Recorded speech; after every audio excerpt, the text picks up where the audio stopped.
എല്ലാ സമരങ്ങളിലും മുന്നേറുന്ന മുൻപന്തിയിലെത്തുന്ന വലിയ ധീരനായ ഒരു യുവാവുണ്ടായിരുന്നു. ആ യുവാവ് ഒരു യുദ്ധത്തിന് ഇങ്ങനെ പോകുന്ന സമയത്ത് നല്ല പടവാളറിയുന്ന, നല്ല പടവെട്ടാനറിയുന്ന കരുത്തുറ്റുള്ള ആളാണ്. മുന്നിൽ വന്ന ശത്രുക്കളൊന്നും വെറുതെ പോയിട്ടില്ല.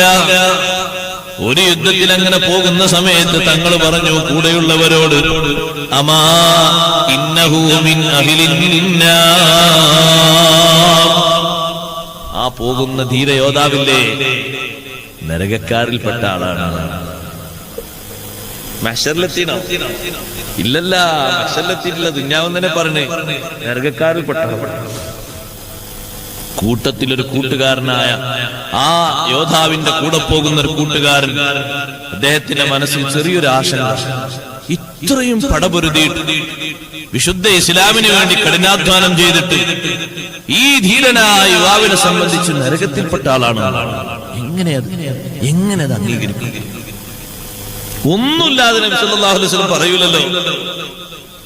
പക്ഷെ ഇത്രയും കാലത്തെ നമ്മുടെ പരിചയം വെച്ച് നോക്കുമ്പോ ഇദ്ദേഹത്തെ പറ്റി ഇങ്ങനല്ലല്ലോ പറയേണ്ടത്. ആ ചെറിയ ആശങ്ക മനസ്സിൽ മുളപൊട്ടി. അതാ യുദ്ധരംഗം വീക്ഷിക്കുന്നു.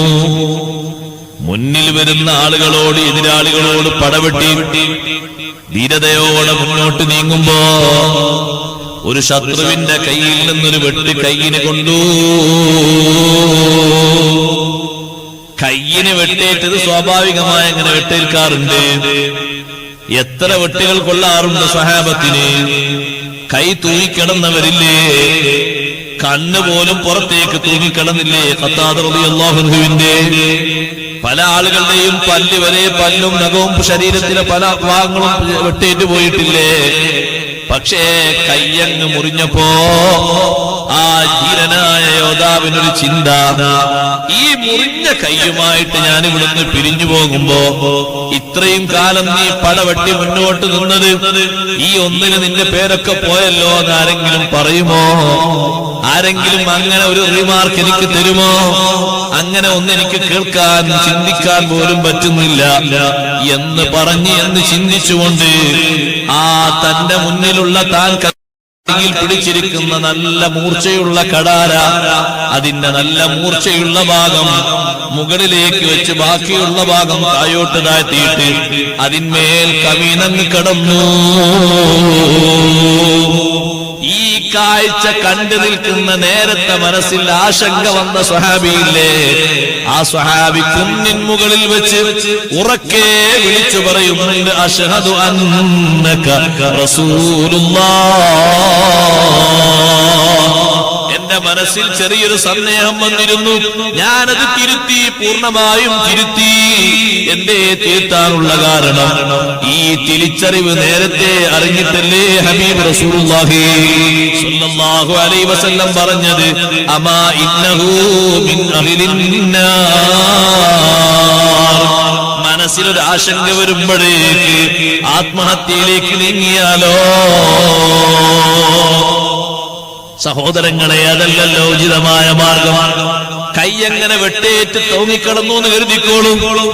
പുണ്യപ്രവാചകർ സല്ലല്ലാഹു അലൈഹി വസല്ലം തങ്ങൾ അടുത്തെത്തിയാൽ അതിന് പരിഹാരമുണ്ട്. ഇല്ലേ, അല്ലാഹുവിന്റെ അടുക്കൽ നിന്ന് എത്രമാത്രം വലിയ കൂലിയുണ്ട്, ബഹുമാനമുണ്ട്. അബ്ദുല്ലാഹി ഇബ്നു അതീഖ് റളിയല്ലാഹു അൻഹുവിന്റെ കാലൊടിഞ്ഞിട്ട് ആ കാല് കെട്ടി വരിഞ്ഞ് മുറുക്കിയിട്ട് ഒരു കാല് മാത്രം മുന്നോട്ട് ഇങ്ങനെ വെച്ചിട്ടല്ലേ തങ്ങളെ സന്നിധിയിലെത്തി. തങ്ങളെ സന്നിധിയിലെത്തിയപ്പോൾ അവിടെ നിന്ന് കൈ തൊട്ടിട്ട് കാലങ്ങ് ശരിയാക്കി കൊടുത്തു.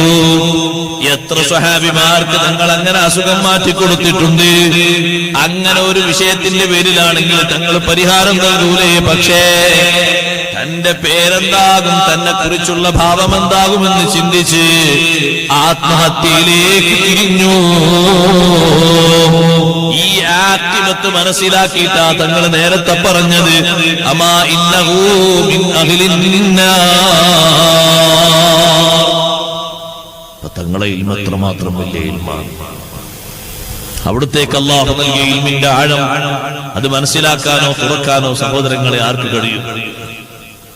അഷ്റഫുൽ ഖൽഖ് മുഹമ്മദുർ റസൂലുള്ളാഹി സ്വല്ലല്ലാഹു അലൈഹി വസല്ലം തങ്ങൾക്ക് എല്ലാ ഇൽമും അല്ലാഹു നൽകിയിട്ടുണ്ട്. അതുകൊണ്ടാ തങ്ങൾ പറഞ്ഞത് ഊതീതു ഇൽമൽ അവ്വലീന വൽ ആഖിരീൻ. പൂർവികരുടെയും പിൽക്കാലത്ത് വരുന്ന മുഴുവൻ അറിവുള്ളവരുടെയും അറിവ് എനിക്ക് തന്നിട്ടുണ്ട്, അല്ലാഹു എനിക്ക് നൽകിയിട്ടുണ്ട്. അത് വെറുതെ പറഞ്ഞതല്ല, അങ്ങനെ തന്നെയാണ് സത്യം. അപ്പൊ ഇൽമ അധികരിപ്പിക്കണം, ഇൽമ കുറയരുത്. ഇൽമാണ് നമ്മുടെ അമലിന്റെ ഭംഗി. ചെയ്യുന്ന അമലിനൊക്കെ സ്വീകാര്യതയ്ക്ക് എന്താ വേണ്ടത്? അറിവ് വേണം, നല്ലോണം അറിവ്. നമ്മുടെ നാട്ടിൽ, നമ്മുടെ വീട്ടില് ഒരു അഖീഖ് അറുക്കുമ്പോ ഒരുപാട് അറിവ് അറിയേണ്ടതുണ്ട്, അല്ലേ? ഒരുപാട് അറിവ് അറിയേണ്ടത്. അല്ലെങ്കിൽ ആകെ ഒരു സുന്നത്തേ കിട്ടൂ, അർത്ഥമുള്ളൊരു സുന്നത്ത്. അതിന്റെ ശേഷം ധാരാളം സുന്നത്തുകളുണ്ട്. ആ സുന്നത്തുകളൊക്കെ നിർവഹിക്കണമെങ്കിൽ എന്ത് വേണം? അറിവ് വേണം. അല്ലെങ്കിൽ അറിവുള്ളവരെ സമീപിച്ചുകൊണ്ട് കാര്യങ്ങൾ നമ്മൾ ചെയ്യണം. ഒരു വീട്ടിൽ വിവാഹം നടക്കുമ്പോ ഒരുപാട് സുന്നത്തുകളുണ്ട്. അറിഞ്ഞിട്ടില്ലെങ്കിൽ ആകെ ഒന്നേ കിട്ടൂ. അതെന്താ? കല്യാണം കഴിച്ചു കിട്ടൂ എന്നുള്ളത്. അത് മാത്രാണോ? അല്ലല്ല, ധാരാളം. ഒരാളെ സൽക്കരിക്കുമ്പോൾ, ഒരാൾ ഖുർആൻ ഓതുമ്പോൾ എത്ര സുന്നത്തുകളുണ്ട് സഹോദരങ്ങളെ. അറിവുണ്ടെങ്കിലല്ലേ പഠിക്കാൻ കഴിയുള്ളൂ. ഖുർആൻ ഓതുമ്പോൾ എപ്പോഴും ഒരു ഫാത്തിഹ ഓതി തുടങ്ങൽ സുന്നത്താണെന്ന് ഹുജ്ജത്തുൽ ഇസ്ലാം അബൂ ഹാമിദ് അൽ ഗസാലി റളിയല്ലാഹു അൻഹു അടക്കമുള്ള മഹാന്മാർ രേഖപ്പെടുത്തുന്നു. എപ്പോഴും ഖുർആൻ ഓതുമ്പോൾ ആദ്യം ഒരു ഫാത്തിഹ ഓതി, എന്നിട്ടാണ് നമ്മൾ ഓതേണ്ട ഭാഗങ്ങൾ ഓതേണ്ടത്. ഓതിങ്ങനെ അടയാളം വെച്ചതാണ്. ഒരു ജുസ്, 2 ജുസ് ഇങ്ങനെ അടയാളം വെച്ച് പോകുമല്ലോ. ആ അടയാളം വെച്ചിരുന്ന് ബാക്കി ഓതുമ്പോ തുടക്കത്തിൽ എന്തോതണം? ഒരു ഫാത്തിഹ. അങ്ങനെ എത്ര സുന്നത്തുകളുണ്ട്. ആ ഓതിക്കൊണ്ടിരിക്കുന്നതിനിടയിൽ അല്ലാഹുവിന്റെ റഹ്മത്ത് പരാമർശിക്കുന്ന ആയത്ത് വരുമ്പോ അല്ലാഹുമ്മ ഇന്നി അസ്അലുക മിൻ റഹ്മതിക, അല്ലാഹുവേ നിന്റെ റഹ്മത്തിൽ നിന്ന് ഞാൻ ചോദിക്കുന്നു. അദാബിനെ പറ്റി പറയുന്നിടത്ത് അല്ലാഹുമ്മ ഇന്നി അഊദു ബിക മിൻ അദാബിക, നിന്റെ അദാബിൽ നിന്ന് കാവൽ ചോദിക്കുന്നു അല്ലാഹ്. ഫിത്നയെ പറ്റി പറയുന്നിടത്തും ഫിത്നയിൽ നിന്ന് കാവൽ ചോദിക്കണം. സഹോദരങ്ങളെ, അങ്ങനെ ഖുർആൻ ഓതുമ്പോ ഒരു പേജിൽ, ഓരോ പേജിൽ എത്ര റഹ്മത്ത് പറഞ്ഞു, എത്ര അദാബിനെ പറഞ്ഞു. അതിൽ നിന്നൊക്കെ കാവൽ ചോദിച്ചിട്ടും ചോദിക്കേണ്ടത് ചോദിച്ചിട്ടുമല്ലേ ഹബീബ് സല്ലല്ലാഹു അലൈഹി വസല്ലം ഓതിയത്. അങ്ങനൊക്കെ ഓതണമെങ്കിൽ എത്രമാത്രം അറിവ് വേണം. ഞാൻ പറഞ്ഞു വന്നത്, നമുക്ക് അറിവ് ചുരുക്കമാണ്. അല്ലാഹു അറിവ് ഏറ്റി തരട്ടെ. അറിവ് നല്ലോണം നമ്മെ അല്ലാഹു നമ്മെ സ്വീകരിക്കുമാറാകട്ടെ. മനുഷ്യകുലത്തിന് അല്ലാഹു ബഹുമാനം നൽകിയത് അറിവ് കൊണ്ടല്ലേ. ഉപ്പാപ്പ അബുൽ ബശർ ആദം അലൈഹിസ്സലാത്തു വസ്സലാം, ആദം നബിക്ക് അല്ലാഹു ബഹുമാനം നൽകിയത് ഹൈറ്റ് കൊണ്ടാണോ? അല്ല. നമ്മളെക്കാളും ഹൈറ്റ് ഇല്ലേ ആദം നബിക്ക്? ഹൈറ്റും വെയിറ്റും ഇല്ലേ? 60 മുഴ നീളം. അന്ന് പള്ളിന്റെ മേലൊക്കെ നോക്കി അതിലും മേലുണ്ടാവും ആദം നബി അലൈഹി സ്വലാമിന്റെ നീളം. എത്ര വെയിറ്റ്, എത്ര സൗന്ദര്യമുണ്ട്. കാണാൻ നല്ല സൗന്ദര്യമുള്ള ആളായിരുന്നു ആദം അലൈഹിസ്സലാത്തു വസ്സലാം. നല്ല സൗന്ദര്യമുള്ള ശരീരം. അതാ ബഹുമാനത്തിന്റെ കാരണം. നല്ല സ്പീഡിൽ നടക്കാൻ കഴിയുന്നു. ആദം നബി അലൈഹി സ്വലാം ഇങ്ങനെ നടക്കുമ്പോ കന്നമല്ലർന്നു തുതുവാലഹു. നമ്മളെ ഈ ഇവിടുന്ന് അങ്ങോട്ടൊരു മംഗലാപുരത്തേക്ക് നമ്മൾ നടക്കണമെങ്കിൽ എത്ര വേണ്ടി വരും? ആദം നബി അലൈഹി സ്വലാമിന് കുറഞ്ഞ സമയം മതി. അത് ഉസ്താദെ കാല് വലിപ്പമുള്ള ഉണ്ടായിരിക്കുന്നത് അല്ല. അത് മഹാനവർകൾക്ക് അല്ലാഹു നൽകിയ ഒരു സൗന്ദര്യമാണ്. നടക്കുമ്പോ അങ്ങനെ ഭൂമി ഇങ്ങനെ ചുരുട്ടി ചുരുട്ടി അവിടെ എത്തിയപ്പോൾ നമ്മൾ എത്ര നടന്നാലും അങ്ങോട്ട് എത്തണ്ടേ? എത്തൂല.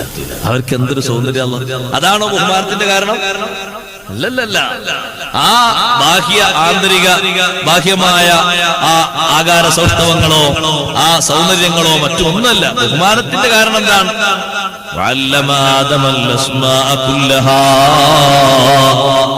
ആദം നബി അലൈഹിസ്സലാമിന് അല്ലാഹു ഇൽമു നൽകി ആദരിച്ചു. അതുകൊണ്ടല്ലേ ലക്ഷോപിലക്ഷം മലക്കുകൾ, കണക്കില്ലാത്ത അത്രയും മലക്കുകൾ ആദം അലൈഹിസ്സലാത്തു വസ്സലാമിന് ബഹുമാനം അർപ്പിച്ചത്. മലക്കുകളോടല്ലേ അല്ലാഹു പറഞ്ഞത് ഉസ്ജുദൂ ലി ആദം, ഓ മലക്കുകളെ ആദം നബി അലൈഹിസ്സലാമിന് ബഹുമാനം നൽകൂ.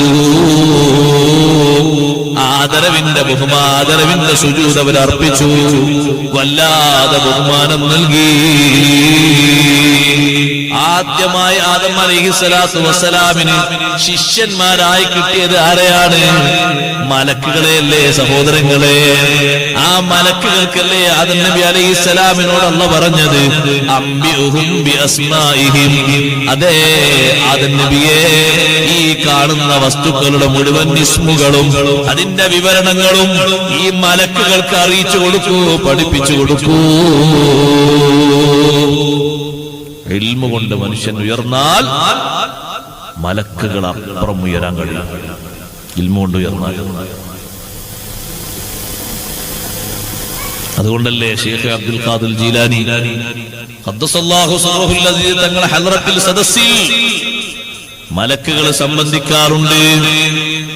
മഹാന്മാർ അവിടുത്തെ ഹദ്റത്തിൽ വരാറുണ്ട്. അങ്ങീനെ തന്നെ മലായികതന്മാരും അവരുടെ മജ്‌ലിസിൽ ഹളീറാകുന്നവർ. മലക്കുകൾ അവരെ ഹദ്റത്തിൽ വരികയാണ്. ആ മലക്കുകൾക്കും വലിയ ബഹുമാനമാണ്. ഇൽമ അല്ലാഹു നൽകിയതുകൊണ്ട്, തഖ്വ അല്ലാഹു നൽകിയതുകൊണ്ട് അവർക്ക് കിട്ടിയ ബഹുമാനം ഏറ്റവും വലിയ ബഹുമാനം. ദുനിയാവിലെ സഹോദരങ്ങളെ, അവർക്കൊന്നിനെയും പേടിക്കേണ്ടി വന്നിട്ടില്ല. ഒരു വിഷയത്തിലും ടെൻഷൻ അടിക്കേണ്ടി വന്നിട്ടില്ല. അതല്ലേ അല്ലാഹു ഖുർആനിലൂടെ പഠിപ്പിച്ചത്, ഇന്നല്ലദീന ഖാലൂ റബ്ബുനല്ലാഹ് ثم استقاموا فلا خوف عليهم ولا هم يحزنون. إن الذين قالوا ربنا الله, ഞങ്ങളുടെ രക്ഷിതാവ്, ഞങ്ങളുടെ സംരക്ഷകൻ, ഞങ്ങളുടെ നാഥൻ അല്ലാഹുവാണ് എന്ന് ഉറക്കെ പറഞ്ഞ് വിശ്വാസമർപ്പിച്ചവർ, ആ വിശ്വാസം ഊട്ടിയുറപ്പിച്ചവർ, അതുകൊണ്ട് മാത്രമായില്ല, പിന്നെ അവര് നേരെ ജീവിച്ചു. എല്ലാം നേർക്ക് നേരെ, ഒന്നിലും വക്രമായ ശൈലിയില്ല, ഒന്നിലും വളഞ്ഞ ശൈലിയില്ല, എല്ലാം നേർക്ക് നേരെ. അതിനാണ് ഇസ്തിഖാമത്ത് എന്ന് പറയുന്നത്. എല്ലാ വിഷയത്തിലും അല്ലാഹുവിനെ അനുസരിക്കാനുള്ള കഴിവ് അല്ലാഹു നമുക്ക് ഏറ്റിത്തരട്ടെ. ഹബീബ് റസൂലുള്ളാഹി സ്വല്ലല്ലാഹു അലൈഹി വസല്ലം അനുസരിക്കാനുള്ള കഴിവ് അല്ലാഹു നമുക്ക് ഏറ്റിത്തരട്ടെ. അതാണ് ഇസ്തിഖാമത്ത് എല്ലാ കാര്യത്തിലും. അത് മാത്രം ഉസ്താദ് ശരിയായില്ല, കാരണം അത് എനിക്കിങ്ങോട്ട് സമ്മതിക്കാൻ പറ്റുന്നില്ല. നിങ്ങൾ ആ പറഞ്ഞ കാര്യം അതെന്താ കുട്ടിയെ സമ്മതിക്കാൻ പറ്റാത്തത്? അങ്ങനെയാണ് ഹദീസിലും ആയത്തിലൊക്കെ പഠിപ്പിച്ചത്, ഇമാമിങ്ങളൊക്കെ പഠിപ്പിച്ചാണ്. പക്ഷെ അത് അങ്ങോട്ട് ഉൾക്കൊള്ളാൻ പറ്റുന്നില്ല. അവിടെയാണ് പ്രശ്നം, അവിടെയാണ് ഇസ്തിഖാമത്തിന്റെ കാര്യം. അത് നിങ്ങൾ അങ്ങനെ ചെയ്യുന്നത്, ഒരു കാര്യം, ഒരു ഉദാഹരണം പറയാൻ, അങ്ങനെ ചെയ്യുന്നത് ഒരു തെറ്റാണെന്ന്. പക്ഷെ അത് തെറ്റായിട്ട് അങ്ങോട്ട് ഉൾക്കൊള്ളാൻ കഴിയുന്നില്ല. എല്ലാരും ഉൾക്കൊണ്ടില്ലേ, പിന്നെന്താ നിങ്ങൾക്ക് ഉൾക്കൊള്ളാൻ കഴിയാത്തത്? നിങ്ങൾക്കതെന്തേ ഉൾക്കൊള്ളാൻ കഴിയാത്തത്? എന്റെ മനസ്സിന് അതങ്ങോട്ട് സമ്മതമാകുന്നില്ല. അവിടെയാണ് സുഹൃത്തേ വിശ്വാസ കർമ്മരംഗങ്ങളിലെ വൈകല്യം. അവര് പറയുമ്പോ അത് സ്വീകരിച്ചാൽ ദുനിയാവിൽ മാത്രമല്ല ആഖിറത്തിലും വലിയ ഖൈറാൻ. രണ്ട് ലോകത്തും ഇസ്തിഖാമത്തിന്റെ മേഖലയിൽ ഉയർന്ന പൊസിഷനിലേക്ക് ഉയരാൻ കഴിയും. നമ്മളെ മനസ്സുകൊണ്ട് ചിന്തിച്ചിട്ട് ശരിയാണോ അല്ലേ? നമ്മളെ മനസ്സിന് എന്താ ഉള്ളത്?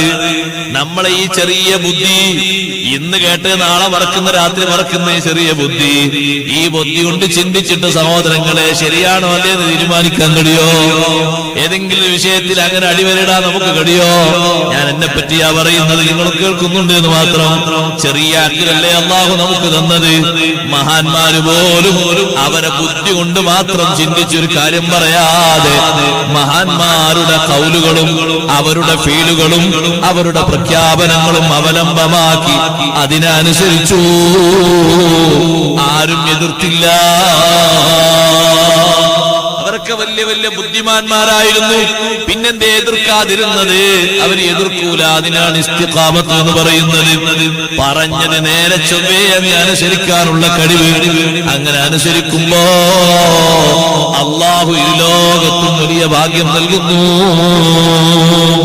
സ്വന്തം താല്പര്യങ്ങൾ മാറ്റിവെച്ചിട്ട് നബി സല്ലല്ലാഹു അലൈഹി വസല്ലം തങ്ങൾ പറഞ്ഞത് സ്വീകരിക്കാനുള്ള ഒരു കഴിവില്ലേ? ആ കഴിവ് ഏറ്റവും അധികം സ്വീകരിച്ചവരാരാണ്? ആരാണ്? സ്വഹാബത്താണ്, സ്വഹാബി വനിതകളാണ്. അവരുടെ ഇഷ്ടം മാറ്റി വെച്ചു. തങ്ങൾ ഇങ്ങനെ പറഞ്ഞത്, അത് മതി. അപ്പൊ അവർക്ക് അല്ലാഹുത്തആല കൊടുത്ത സ്റ്റേജ് എത്ര വലുതാന്നറിയാം, എത്ര വലിയ സ്ഥാനം അല്ലാഹുത്തആല കൊടുത്തത്. നിങ്ങൾ കേട്ടിട്ടില്ലേ, ബഹുമാനപ്പെട്ട ഫാത്തിമത്തു ബിൻത് ഖൈസ് റളിയല്ലാഹു അൻഹാ ഒരു പ്രഗൽഭയായ സ്വഹാബി വനിതയാണ്. ഫാത്തിമ ബിൻത് ഖൈസ് റളിയല്ലാഹു അൻഹയെ കല്യാണം കഴിച്ച ഭർത്താവ് ത്വലാഖ് ചൊല്ലി. വളരെ പാവപ്പെട്ട പെണ്ണായിരുന്നു ഫാത്തിമ ബിൻത് ഖൈസ് റളിയല്ലാഹു അൻഹ. ഒറ്റക്ക് താമസിക്കുന്ന പെണ്ണാണ്. നല്ല ദീനിയും നല്ല തഖ്വയും നല്ല ജമാലിയത്തും നല്ല സൗന്ദര്യവുമുള്ള മഹദിയാണ് ഫാത്തിമ ബിൻത് ഖൈസ് റളിയല്ലാഹു അൻഹയെ ഭർത്താവ് ത്വലാഖ് ചൊല്ലിയപ്പോ ഒറ്റക്കൊരു കുടിലിൽ താമസിക്കുന്ന വിഷമം കാരണം നബി സല്ലല്ലാഹു അലൈഹി വസല്ലം തങ്ങൾ പറഞ്ഞു, ഫാത്തിമ ബിൻത് ഖൈസ് റളിയല്ലാഹു അൻഹയോട്, നിങ്ങൾക്ക് 4 മാസവും അത് നിങ്ങൾക്ക് ഇദ്ദയിരിക്കണമല്ലോ. ആ ഇദ്ദയുടെ കാലാവധി പൂർത്തിയാക്കാൻ നിങ്ങൾ അവിടെ നിന്ന് മാറിയിട്ട് ഉമ്മു ശരീക്ക് ബീവി റളിയല്ലാഹു അൻഹയുടെ വീട്ടിലേക്ക് മാറണം. പിന്നെ കുറച്ച് കഴിഞ്ഞപ്പോൾ തങ്ങൾ പറഞ്ഞു, അത് വേണ്ട, അവിടെ നിങ്ങൾ വന്ന് താമസിച്ചാൽ പലരും നിങ്ങളെ കാണാൻ ഇടവരും. അതുകൊണ്ട് നിങ്ങളൊരു കാര്യം ചെയ്യും, ഇബ്നു ഉമ്മി മക്തൂം റളിയല്ലാഹു അൻഹുവിന്റെ വീട്ടിൽ വന്ന് താമസിച്ചു. മഹാനവറുകൾ നിങ്ങളെ കാണൂല, 2 കണ്ണിന് കാഴ്ചയില്ലാത്ത സഹാബിയല്ലേ, അവിടെ വന്ന് താമസിച്ചു. അവിടെ വേറെ അവരുടെ ഭാര്യയും മക്കളൊക്കെ ഉണ്ട്, അവരൊക്കെ നിങ്ങൾ നോക്കിയോളും. അവിടെ ഒറ്റക്കാ വീട്ടിൽ. എന്നിട്ട് ഇദ്ദന്റെ കാലം കഴിഞ്ഞാൽ എന്നെ വിവരമറിയിക്കണമെന്ന് പറഞ്ഞു. എന്തിന്? നബി സല്ലല്ലാഹു അലൈഹി വസല്ലം തങ്ങൾ ഇനിയൊരു പുനർവിവാഹത്തിന് തങ്ങൾ ഉദ്ദേശിക്കുന്നുണ്ട്. തങ്ങൾക്ക് വേണ്ടി എല്ലാ സ്വഹാബിമാരിൽപ്പെട്ട ഒരു മഹാന് വേണ്ടി. ഇദ്ദ കഴിഞ്ഞപ്പോൾ ഫാത്തിമ ബിൻത് ഖൈസ് റളിയല്ലാഹു അൻഹ എന്നിട്ട് പറഞ്ഞു, അല്ലാഹുവിന്റെ റസൂലേ, ഇദ്ദന്റെ കാലം കഴിഞ്ഞു. ഇദ്ദ കഴിഞ്ഞപ്പോഴേക്ക് 2 മഹാന്മാര് വന്ന് എന്നെ വിവാഹാലോചന നടത്തി. ഒന്ന് അബുൽ ജഹ്മാണ്, മറ്റൊന്ന് മുആവിയത്ത് ബിൻ അബീ സുഫിയാൻ റളിയല്ലാഹു അൻഹുമ. തങ്ങൾ പറഞ്ഞു, രണ്ടും നിങ്ങൾക്ക് പറ്റൂല, രണ്ടും നിങ്ങൾക്ക് ഫിറ്റാകൂല. എന്തേ കാരണം? അമ്മ അബുൽ ജഹ്മി ഫലാ യളഉൽ അസാ അൻ ആതിഖിഹി. അബുൽ ജഹ്മിനോട് നിങ്ങൾ ഒത്തുപോകില്ല. കാരണം മൂപ്പര് വടി താഴെ വെക്കാത്ത, നല്ല അടി വാങ്ങി. ഒരു സ്ട്രോങ് അങ്ങനെ ചിലരുണ്ടാവുമല്ലോ, ഒരു സ്ട്രോങ് കൂടുതലാണ്. നിങ്ങളെ പ്രകൃതി അനുസരിച്ച് മൂപ്പരെ നോക്കൂല. അപ്പൊ നിങ്ങൾ ഒന്ന് പറയും, നല്ല തന്റെയോടെ നല്ല പവറൊക്കെ ഉള്ള പെണ്ണാണ് ഫാത്തിമ ബിൻത് ഖൈസ് റളിയല്ലാഹു അൻഹ. ഒന്ന് പറയുമ്പോ നിങ്ങളൊന്ന് എതിർത്ത് പറയും. അപ്പൊ ഒരു പക്ഷെ അടി വാങ്ങി. അതുകൊണ്ട് അത് കുറച്ചുകൂടി കഴിഞ്ഞാൽ പിന്നെയും തകരാറാകേണ്ടിയില്ല. അത് നിങ്ങൾക്ക് ഒക്കൂല. മറ്റേയാള് മുആവിയ റളിയല്ലാഹു അൻഹു അല്ലേ, ഫസുലൂകുൻ ലമാല ലഹു, വളരെ പാവപ്പെട്ട സ്വഹാബിയാണ്. നിങ്ങളെ പരിരക്ഷിക്കാനും മുന്നോട്ട് കൊണ്ടുപോകാനുമുള്ള സാമ്പത്തിക ശേഷിയില്ല. നല്ല തറവാടിത്തമുള്ള നല്ല ജമാലിയത്തുള്ള ഒരു പെണ്ണല്ലേ നിങ്ങൾ. നിങ്ങളെ ഒപ്പിച്ചു കൊണ്ടുപോകാനുള്ള സമ്പത്ത് മഹാനവർകൾക്കില്ല. അതുകൊണ്ട് രണ്ടും പറ്റില്ല. നബി സല്ലല്ലാഹു അലൈഹി വസല്ലം നിങ്ങൾ പറഞ്ഞു, ഞാൻ നിങ്ങൾക്കൊന്ന് സെലക്ട് ചെയ്തിട്ടുണ്ട്. ആരാ നബിയെ തങ്ങൾ സെലക്ട് ചെയ്തത്? അത് മറ്റാരുമല്ല, ഉസാമത്ത് ബിൻ സൈദ് റളിയല്ലാഹു അൻഹു. ഉസാമത്ത് ബിൻ സൈദ് റളിയല്ലാഹു അൻഹു തങ്ങൾ സെലക്ട് ചെയ്തു എന്ന് പറഞ്ഞപ്പോ നമ്മൾ മനസ്സിലാക്കേണ്ട ഒരു വിഷയമുണ്ട്. ഉസാമ റളിയല്ലാഹു അൻഹു കറുകറുത്ത നിറമാണ്. ഫാത്തിമ ബിൻത് ഖൈസ് റളിയല്ലാഹു അൻഹ നല്ല വെളുത്ത നിറമാണ്, നല്ല ഭംഗിയുള്ള ശരീരമാണ്. പക്ഷേ ഫാത്തിമ ബിൻത് ഖൈസ് റളിയല്ലാഹു അൻഹ സ്വീകരിച്ചത് എന്താണെന്നറിയോ? അല്ലാഹുവേ, ഞാൻ എന്റെ ഉസാമയെ നന്നായി ഇഷ്ടപ്പെടുന്നു. ഈ ഉസാമയെ ഇഷ്ടപ്പെടുന്നവരെ നീയും ഇഷ്ടപ്പെടണമെന്ന് നബി സല്ലല്ലാഹു അലൈഹി വസല്ലം പറഞ്ഞൊരു വാക്കുണ്ട്. അവിടേക്കാണ് ഫാത്തിമ ബിൻത് ഖൈസ് റളിയല്ലാഹു അൻഹ ചിന്തിക്കുന്നത്, എന്റെ ശരീരത്തിന്റെ നിറത്തിലും ചേലിലും ഒന്നും ഒക്കൂലെങ്കിലും അതിനേക്കാളും വലുതെനിക്കൊന്ന് കിട്ടാനുണ്ടല്ലോ. എന്താണത്? ഞാൻ ആ ഉസാമ റളിയല്ലാഹു അൻഹ സെലക്ട് ചെയ്താൽ ഒന്നെനിക്കുറപ്പാണ്, മഹബ്ബത്തു നിങ്ങൾ വർക്ക സ്വലാത്തിൽ ക്ഷീണായോ? എനിക്ക് ക്ഷീണായില്ലല്ലോ. മഹബ്ബത്തു റസൂലില്ലാഹി. അങ്ങനെ കേൾക്കട്ടെ. സല്ലല്ലാഹു അലൈഹി വസല്ലമ തങ്ങളുടെ മഹബ്ബത്ത് എനിക്ക് കിട്ടും. ഉമ്മമാരെ, ഫാത്തിമ ബിൻത് ഖൈസ് റളിയല്ലാഹു അൻഹയുടെ നോട്ടം നോക്കണം. ആർക്കും ഇവിടെ സ്വന്തം ശരീരത്തിന്റെ ഇംഗിതം സ്വീകരിക്കാം. മഹദിക്ക് പറയാലോ, എനിക്ക് പറ്റൂല നബിയെ, ഞങ്ങൾ തമ്മിൽ ഫിറ്റാകൂല. തങ്ങൾ നോക്കി നബിയെ, എന്റെ ശരീരവും അവരുടെ ശരീരം എന്ന് പറയാലോ, പിന്തിരിക്കാമല്ലോ. പക്ഷേ മഹദി സ്വീകരിച്ചു. ഉസാമ റളിയല്ലാഹു അൻഹു നബി തങ്ങൾക്ക് ഇഷ്ടപ്പെട്ട സ്വഹാബിയാണ്. ഉസാമ റളിയല്ലാഹു അൻഹു ഇഷ്ടം വെക്കുന്നവരെ നീയും ഇഷ്ടപ്പെടണേ അല്ലാഹ്. അപ്പൊ നബി തങ്ങളെ മഹബ്ബത്തും സല്ലല്ലാഹു അലൈഹി വസല്ലം തങ്ങളെ മഹബ്ബത്തും അല്ലാഹുവിന്റെ മഹബ്ബത്തും ഒക്കെ ലഭിക്കുകയാണ്. ഫാത്തിമ ബിൻത് ഖൈസ് റളിയല്ലാഹു അൻഹ സ്വന്തം ശരീരത്തിന്റെ താല്പര്യങ്ങൾ മറന്ന്, ആവശ്യങ്ങളും മോഹങ്ങളും മറന്ന് ഉസാമ റളിയല്ലാഹു അൻഹുവിനെ സ്വീകരിച്ചു. ഈ മഹബ്ബത്ത് ആധാരമാക്കി. അതാണ് സത്യത്തിൽ ഇസ്തിഖാമത്തിന്റെ മേഖലയിൽ നമ്മുടെ ഇച്ഛകളെ വലിച്ചെറിയണം. എന്താണോ ദീന് പറഞ്ഞത് അതിന് മുൻഗണന കൊടുക്കണം. അതിനാ സഹോദരങ്ങളെ ശ്രമിക്കേണ്ടത്. ദീൻ എന്താണോ കൽപ്പിച്ചത് മുൻഗണന കൊടുക്കണം. നമ്മുടെ ഇച്ഛ പറയുന്നതിന് ഒരു സ്ഥാനവുമില്ല. നമ്മുടെ കൂട്ടുകാരൻ പറയുന്നതിനല്ല സ്ഥാനം. അള്ളാന്റെ ദീൻ എന്താണോ പറയുന്നത് അതിനാണ് സ്ഥാനം, അതിനാണ് ബഹുമാനം, അതിനാണ് അംഗീകാരം. അതുകൊണ്ടല്ലേ ഭാര്യ ഭർത്താവിനെ അനുസരിക്കണമെന്നും ഭർത്താവ് ഭാര്യ അനുസരിക്കണമെന്നും പറഞ്ഞപ്പോ, ആരാരെ അനുസരിക്കണമെന്ന വിഷയവും പറഞ്ഞപ്പോ നബി സല്ലല്ലാഹു അലൈഹി വസല്ലം തങ്ങൾ പറഞ്ഞില്ലേ, ഭാര്യയ്ക്ക് ഭർത്താവിനെ അനുസരിക്കാം, ഭർത്താവിന് ഭാര്യയും അനുസരിക്കാം. ഒരു വിഷയത്തിലേക്ക് എന്തിലാണ്? ഫീ ഗൈരി മഅസിയത്തില്ലാഹ്, അല്ലാഹ് വിലക്കിയ വിഷയങ്ങളിൽ അനുസരിക്കാൻ പാടില്ല. ഭർത്താവ് ഭാര്യയോട് പറയുന്നു, പെണ്ണേ, നീ അങ്ങനെ ഒരു മക്കനെയും കുത്തിയിട്ട് ഒരു ബീവിയായിട്ട് എന്റെ കൂടെ പോരാൻ ഞാൻ എന്നെ കൊണ്ടുപോകൂല. നല്ലൊരു ഷാളിട്ട് തോളിലങ്ങ് വെച്ചോ, ഇടക്കിടക്ക് തലയിലേക്ക് അങ്ങനെ വലിച്ചിട്ടാ മതി, പിന്നെയും പിന്നെയും ഇങ്ങനെ വലിച്ചിട്ടാ മതി. തോളിൽ ഷാൾ ഉണ്ടായാൽ തന്നെ ആൾക്കാർക്ക് തിരിച്ചറിയും നീ ഒരു മുസ്ലിമാണ്. തലമറക്കാതെ നിങ്ങളെ കൂടെ വരാനോ ഞാൻ ഒരുക്കമല്ല എന്ന് ഈമാനുള്ള ഭാര്യമാര് പറയണം.